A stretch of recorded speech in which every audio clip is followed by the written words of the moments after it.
魔宗，抱歉了。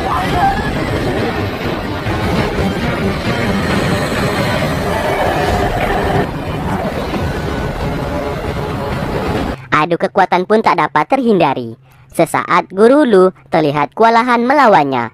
Untung saja Ningki dengan cerdik memanah pria tersebut dari belakang, yang membuat pria itu akhirnya tewas di tempat dan meledak.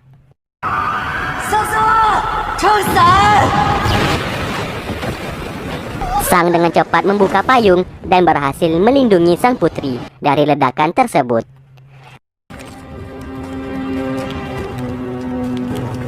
李大师， 你没事吧？ 公主放心，老臣无碍。 Singkat cerita, pasukan yang dimiliki oleh Putri Liu menghampiri Ningki. Dari sinilah mereka tahu kalau Ningki merupakan prajurit terhebat yang digelar prajurit pemotong kayu dari Danau Subi. Mengetahui hal tersebut, mereka bertiga pun lari ketakutan.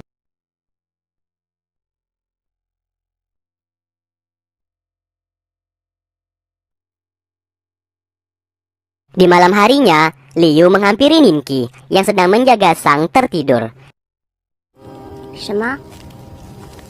Di sana Liu meminta maaf sekaligus berterima kasih karena sudah menyelamatkan nyawanya. Ia tak menyangka kalau Ningki memang prajurit terkuat seperti apa yang dikatakan oleh ketua Ma sebelumnya. 多谢公主殿下美意，没有机会再见到公主殿下。 Di sana mereka pun semakin akrab dan berbincang satu sama lain. Sesaat Liu menceritakan alasan ia dikejar oleh Sukumo, dan kita pun dibawa flashback ke masa lalu, yang dimana ibu tiri yang dimiliki oleh Liu sedang memasukkan jiwa jahat kepada ayahnya. Ibu tirinya itu menyadari akan kehadiran Liu saat itu. 我天书处夜观天下，得到后女主乱政，毁灭大唐。来人，把这个妖言惑众的传令。陛下饶命！陛下，你会后悔的。 谁胆敢妄言，一 Maka dari itu, di saat Liu beranjak dewasa, ia pun dikirim oleh ibu tirinya ke Sukumo untuk menikah dengan ketua Mo, agar Liu ini tidak menceritakan perbuatan ibu tirinya itu kepada ayahnya.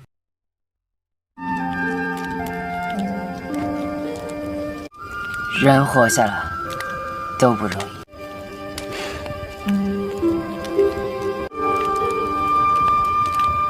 Saat sedang asik bercerita, tiba-tiba Ningki tertidur di pundaknya.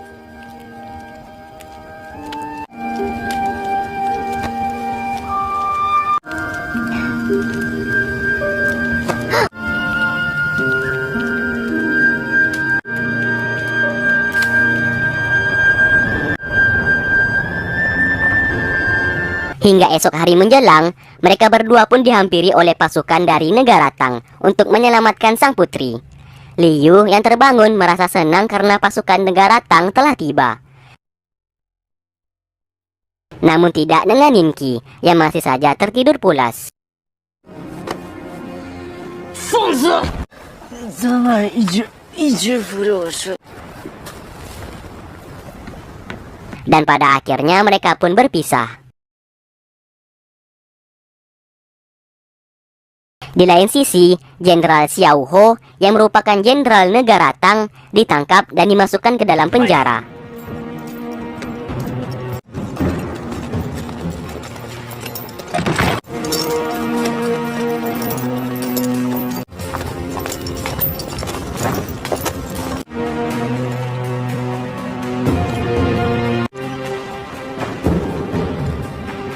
Sang raja lalu datang ke sana dan mengusir semua pasukan.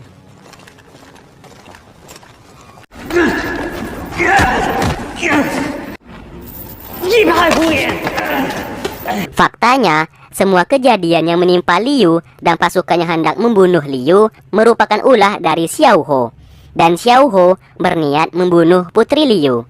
Tentu saja Zhong Yi menjadi marah dan memukulnya, karena orang yang hendak dibunuh oleh Xiao Ho merupakan anak dari Zhong Yi. Tentu saja sang raja ini sangat tidak terima kalau anaknya hendak dibunuh. Tak lama kemudian, Xiao Tian yang merupakan istri kedua dari sang raja ini datang ke sana.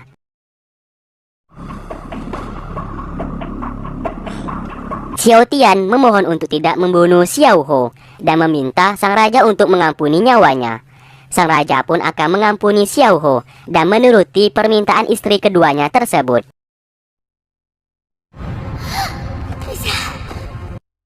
Ternyata Xiao Ho ini merupakan kakak kandung dari Xiao Tian. Pantas saja ia memohon kepada sang raja untuk mengampuni nyawa kakaknya. Singkat cerita, Ningki dan Sang melanjutkan perjalanan ke negara Tang. Lalu sesaat Guru Lu menghampirinya. Di sana Guru Lu mengecek tubuh Ningki sambil mengatakan kalau tubuhnya tersebut tidak memiliki gelombang kekuatan, atau bisa dikatakan Ningki tidak memiliki bakat untuk menjadi seorang cantrik. Seperti yang Mimin bilang sebelumnya, cantrik merupakan sebutan seseorang yang bisa menggunakan kekuatan sihir. 你身上没有丝毫念力，不是从脑子里发出。 Perkataan Guru Lu saat ini terngiang-ngiang di telinga Ningki hingga membuatnya susah untuk tidur. 少爷，你怎么了？ Oleh karena itu, keesokan harinya, ia kembali bertanya kepada Guru Lu mengenai kekuatan apa saja yang dimiliki oleh seorang cantrik. Sang guru menjelaskan kalau seorang cantrik dapat menguasai beberapa kekuatan sihir. Yang pertama, kekuatan mengendalikan suatu benda. Dan kekuatan ini yang sering digunakan oleh Guru Lu untuk menghadapi musuh dari jarak jauh.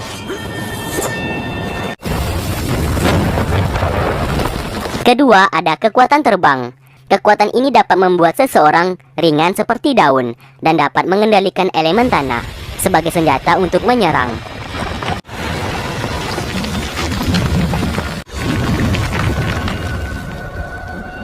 Yang ketiga, kekuatan cenayang. Kekuatan ini dapat mengeluarkan sebuah gelombang sihir yang dapat mengalahkan ratusan musuh hanya dengan satu kali serang. Mendengarkan semuanya itu, Ningki bertambah semangat dan ingin sesegera mungkin masuk ke dalam akademi. Meskipun ia tahu tubuhnya saat ini tidak memiliki bakat untuk mempelajari semua ilmu sihir tersebut, namun ia tetap bertekad agar bisa menjadi lebih kuat. Di saat itu, Ningki dan Sang akhirnya telah tiba di negara Tang. Di gerbang masuk, mereka melihat ada sebuah patung yang terlihat aneh. Dan benar saja, patung itu seketika mengeluarkan aura jahat yang seketika membuat langit menjadi gelap dan turun hujan.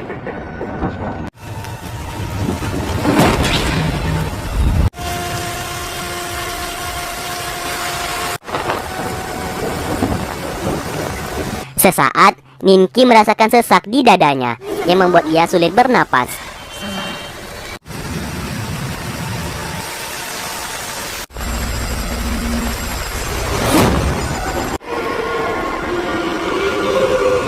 Tiba-tiba, rintik hujan tersebut menjadi terhenti dan cuaca kembali cerah. Ia pun merasakan ada sesuatu hal yang tak beres dengan patung tersebut dan memutuskan untuk segera pergi dari sana.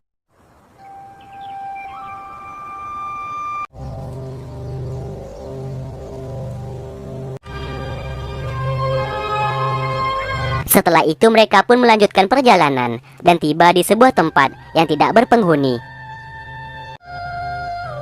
Ternyata tempat itu merupakan tempat tinggal semasa Ningki masih kecil.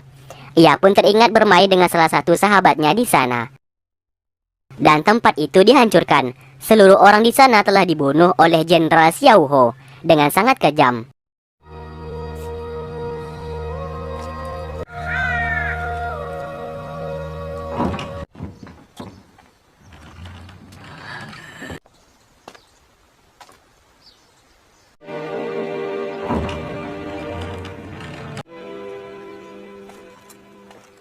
Di istana negara Tang, Liu menghampiri adik laki-lakinya yang bernama Hu Yian. Karena susah nyebutin namanya, kita panggil saja namanya Lukman. Lukman sangat senang melihat kakaknya kini kembali dengan selamat. Semua acara yang ia buat di sana merupakan salah satu bentuk sambutan untuk menyambut kakaknya yang telah kembali. 表演起来，快！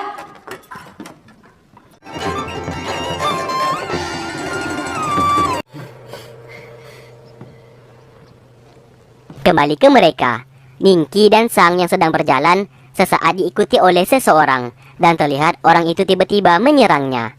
Ningki dengan cepat menahan orang tersebut.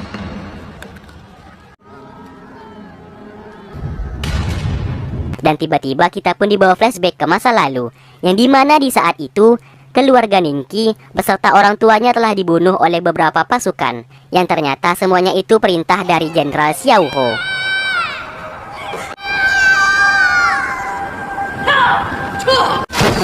Bahkan adiknya pun dibunuh secara tragis. Sesaat ia yang hendak dibunuh diselamatkan oleh anak kecil dan berhasil membunuh salah satu pasukan tersebut. Singkatnya, kini mereka berdua telah selamat. Ningki lalu berkenalan dengan orang yang telah menyelamatkannya, yang bernama Zhao Er. Dan mulai hari itu, mereka berdua sepakat untuk membalaskan dendam kematian keluarga mereka kepada Jenderal Xiao Ho. Sedikit info, Jenderal Xiao Ho ini merupakan pemimpin pasukan dari negara Tang. Oke, lanjut. Mereka berdua pun berpelukan karena sudah tidak bertemu selama 15 tahun lamanya. Lalu mereka pun lanjut mengobrol di sebuah kedai. Ternyata Sang adalah seorang bayi yang ditemukan oleh mereka berdua akibat penyerangan yang dilakukan oleh Jenderal Xiao Ho waktu dulu. Maka dari itu, Sang diangkat menjadi adik dari Ningki dan bersamanya hingga saat ini. Dan misi mereka saat ini tidak berubah, yaitu membalaskan dendam kepada Jenderal Xiao Ho. Zhao Er saat ini sedang mengumpulkan informasi mengenai Xiao Ho untuk mempermudah mereka melakukan balas dendam nantinya.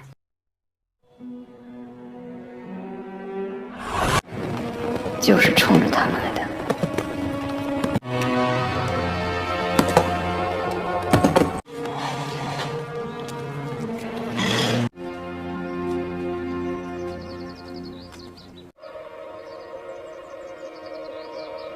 白色。敌人，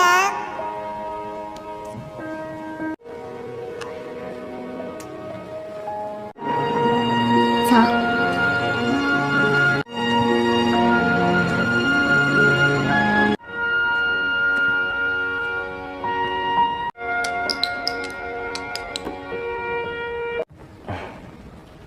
鱼儿。 Dan part kedua pun selesai. Oke, terima kasih buat kalian sudah stay tune terus di channel ini dan menunggu video-video yang aku upload. Sampai berjumpa di part berikutnya. Wassalamualaikum warahmatullahi wabarakatuh.